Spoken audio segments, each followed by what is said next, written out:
What's going on, everybody? Your man, Eric Wilson, Sports Arena, and I know my background does not look like it should, but let me explain why. Before I get to that, let me introduce two gentlemen. First and foremost, Alex Fleming, Florida Sun Review, Book Report contributor, and Fantasy and Flavors. And one, Mr. Joe Carlino. Joe, it's DTSN, is that correct? Yes, sir. Downtown Sports Network, Downtown Falcons. There you go. So the reason why we're doing this here today, ladies and gentlemen, is because Alex and I, when we did our way to early bird predictions for the NFC South, Alex had some very choice words for the Atlanta Falcons. Joe reached out to me and said he would like the opportunity to actually have a spirited debate, and I leave that in quotation marks, when it comes to the Atlanta Falcons. So here's how it's going down. I'm going to give Joe and Alex both each about 3.5, 4 minutes to give their side of the story when it comes to the Falcons. Each one of them is going to have a minute after that to 90 seconds to retort what the other man is saying, and then we are going to leave this to the people. We are going to want to hear from all you Falcons fans, all you Falcon haters. Whether you love them or you hate them, it doesn't matter. We want to get your guys' thoughts on this. So with that being said, Joe, I'm going to start with you. Your reasoning why the Falcons are better than a 5-11 record that Alex Fleming has said. Your time's now, sir. Well, first off, Eric, I do want to thank you and Alex for giving me the opportunity to defend Falcons Nation and the Brotherhood in this debate. Let's look at what their offense is featuring right now. You've got a proven quarterback in Matt Ryan. He is an MVP, a former MVP. He's thrown for 4,000 yards for at least 9 straight years. That is second only to Drew Brees, who had 11 straight years. You've got Todd Gurley in the backfield, a former Georgia Bulldog. He is, according to some reports, they're not sure what his knee is. There was a video that came out. He's on the Bozu ball. He's balancing. He's doing the kettlebell drill. I think those knees are pretty good. Offensive line, it's been a little shaky as of late, but you've got Jake Matthews, pretty proven left tackle on the outside for Matt Ryan's blind spot.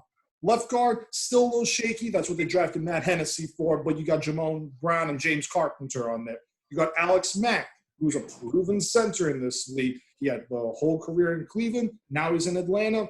He is a proven commodity at center.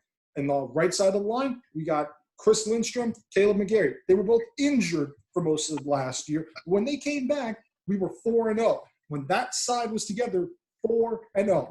And then need I say on the outside, you got Julio, the best receiver in the South. No Michael Thomas, no Mike Evans. It's Julio Jones. And then you got Calvin Ridley on the other side. Calvin Ridley's pretty good at contested catches and getting open.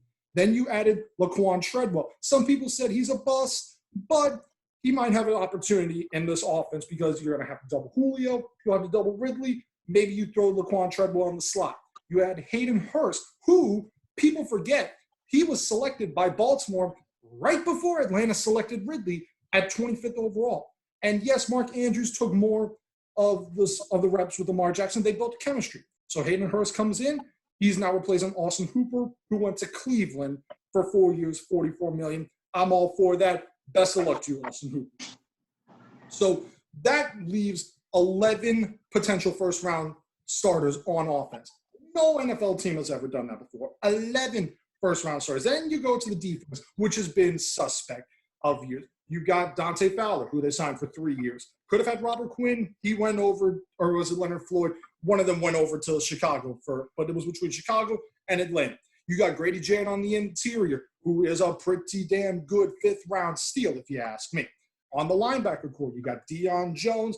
You lost Devondre Campbell, but you get Deion Buchanan, and he is a pretty good commodity. Then you have on the secondary, which has been suspect, you add A.J. Terrell. I know people are using recency bias about how he did in the college football playoff championship game, but let's be real. Everybody got torched by Jamar Chase, Joe Burrow, and the likes last year. So one game isn't going to be the defining factor of this kid. So let's see how he does against real competition with the aforementioned Mike Thomas and Mike Evans in our division. Then you got Chris Godwin. He'll probably cover Godwin maybe once or twice. I don't know. Then you got Keanu Neal. Let's see how his injury history shapes up because he's coming off the back-to-back Achilles and ACL tear. You've got Ricardo Allen, who is very smart in the back of the secondary. He's a quarterback of the defense. And then you've got DeMonte Casey as a nickelback. You got Kendall Sheffield. You've got a decent core on that defense. Now, I know what people go after, the 28-3, the collapse. And yes, that happened. But let's throw it out here. They started 1-7 last year. 1 minute, sir. Thank you, sir. They started 1-7 last year. They couldn't stop a nosebleed. Although one of their losses, let's face it, if Matt Bryan makes a PAT, they probably beat Arizona in the desert. But I digress. You had a lot of problems all over the field. But what happened in the second half after that bye week? 6-2 with road wins against New Orleans and a road win against San Francisco, the NFC champion, and Kyle Shanahan. 30 seconds. Thank you, sir. Last time they finished the season 6-2 after going 1-7. They went 14-2 the next year. I'm not predicting that. I'm saying anywhere between 7-9, 11-5, maybe even a 12th win, which knocks the Bucs out of the playoffs. Mr. Fleming, your 4 minutes starts now, sir. First and foremost, thank you for having me. I just want to break down some stats. Last year, Atlanta Falcons had 6,075 yards of total offense. The team as a whole gave up 5,693. 3,918 were through the air. That's your linebackers, your cornerbacks, and your safeties, which tells me that you gave up 1,775 yards on the ground. There's 16 games in the season. You didn't make the postseason. That means you're averaging more than 100 yards a game. Don't believe me? Minnesota, you gave up 172 yards on the ground. They just ran all over you. Philadelphia, you gave up 57. The Colts, you only gave up 81, but Jacoby Brissett threw for 310 yards. Marcus Mariota looked like a star against you guys. 129.7 passer rating. Tennessee had 138 yards rushing. Houston had 166 yards rushing with that offensive line, and Deshaun Watson had a field day. 426 yards and 5 touchdowns. A perfect QBR. They should be ashamed of themselves. Arizona had 102 yards rushing, and Kyler threw for 340 and 3 touchdowns. Bro, the Rams, they had 90 yards rushing on you. The 2 times that you played Carolina, they had 77 and 100 yards rushing on you. Goff threw for 266 and 2 touchdowns. Seattle had 151 yards rushing on you. Tampa had 135 and 136 the 2 games they played against you. And San Fran, in that last-second win you had over them, they had 120. Let's look at Matt Ryan. He's been a 24-24 quarterback since that 28-3 debacle, bro. For real. They went 10-6 the next following year, then you got 7-9, 7-9. Easy math. You want to count the playoffs too? Great. He's a 25-25 quarterback. That's 500 in anybody's book. You guys can't run the football. Devontae Freeman was your leading back last year, and he had 656 yards. Hill had 323. Ito had 106 because Matt Ryan was running for his life for 147. I'm glad you mentioned the offensive line because it's been pretty bad. Let's leave Mack. Let's leave Andrews out of this. Your guard is absolutely shaky. And Lindstrom only played 5 games. And Gary came back, but he gave up a lot of sacks. So I'm glad you acknowledge that the offensive line is a work in progress. And I really don't believe your new additions of, let's see here, Hennessy at center, Gooseberry at guard, Atkinson at tackle, Dale at tackle, Krasarek at tackle, all your rookies, none of them from the big-name colleges, not even Buffalo. I don't think they're going to help out the problems. Let's look at the times that you got beat and your victories. When you won against the Saints, he had 182 yards passing, 2 touchdowns, 1 pick. When you lost against the Vikings, he had 304 yards, but gave up 4 sacks. He's getting hit. Your boy Ryan got Watson against the Titans. He took a big L there, even though he threw for 397 yards, but he didn't throw a touchdown. Let's look at the Saints the second time around. Oh, my God. He got buried. 9 sacks. The offensive line couldn't stop a nosebleed. After that, whenever it came against the Bucs, you were sacked 6 times twice. Twice. Now, if we count 1, 2, 3 missed field goals and a pick 6, that the only pick 6 you had your entire year, Deion Jones, last game of the season, in overtime, had the only pick 6 that your defense had the entire year. The Bucs would have beat you twice. That's just real talk.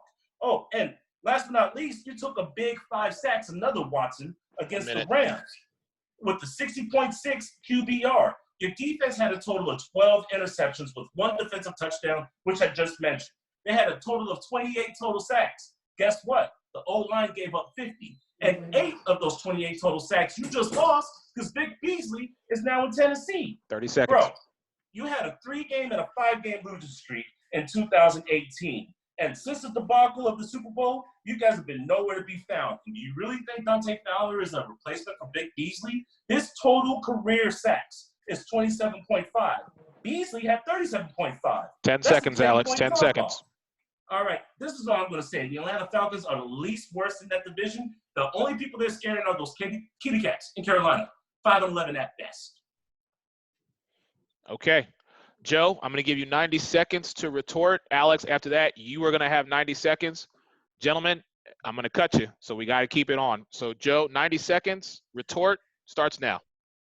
I want to go off on that Dante Fowler point that you made, Alex. And while Vic Beasley, yes, he came in the final half of the year. That's why he got the $9.5 million deal with Tennessee. Incentives up to $12 million. But Dante Fowler, who recruited him to the University of Florida out of Ridgewood High School or Lakewood High School in St. Petersburg, Florida? One Dan Quinn, who wanted Dante Fowler in the first round of said 2015 draft when they got Vic Beasley. One Dan Quinn, who watched Dante Fowler, his product, his recruit, go to Jacksonville. And yes, he had some miscellaneous off-the-field incidents in Jacksonville, but he rejuvenated himself in Los Angeles. He's going to explode with Dan Quinn with his style of play. You've got the turnover problems, which we've had problems with. We sometimes can't get the interceptions. We can't get the fumbles. If you watch the games we had against the Saints, the first game, yes, we did pretty good against with the 6 sacks that we got. The second game, yes, we had 9 sacks given up, but we had 3 onside kick recoveries. When's the last time you heard a team getting 3 onside kick recoveries, one of which was nullified because of a penalty of a false start, and then you got the penalty, and you still got the onside kick, and then you get another onside kick, and then you get another onside kick, and you almost had a shot at winning that game.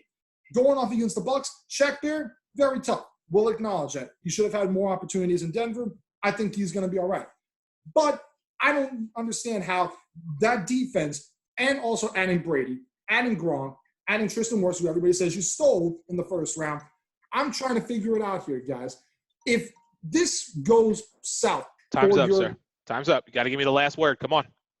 If it flames out, what's your excuse going to be? All right, Alex, your 90 seconds, sir. The retort, go. You guys have issues with the pass rush. You guys don't have a pass rush, hence the reason you're not getting to the quarterback. And I feel sorry for that guy that you drafted, A.J. Terrell, because you couldn't get Okudah or Henderson. Last time I checked, he was getting torched in the national championship game against Jamar Chase. And he's not big on tackling. He's got a total of 102 tackles his collegiate career. 73 were solo. That means he needs help. He was beat twice, as I mentioned before. Your top linebackers are Deion Jones and now this guy, Foy Alucon, because you let go of your leading tackler, Devondre Campbell. 129 tackles. He's now in Arizona. So you're going to be hurting there. You signed Deion Buchanan. He's a journeyman. He played for the Giants and he played for Tampa Bay last season. Great for that.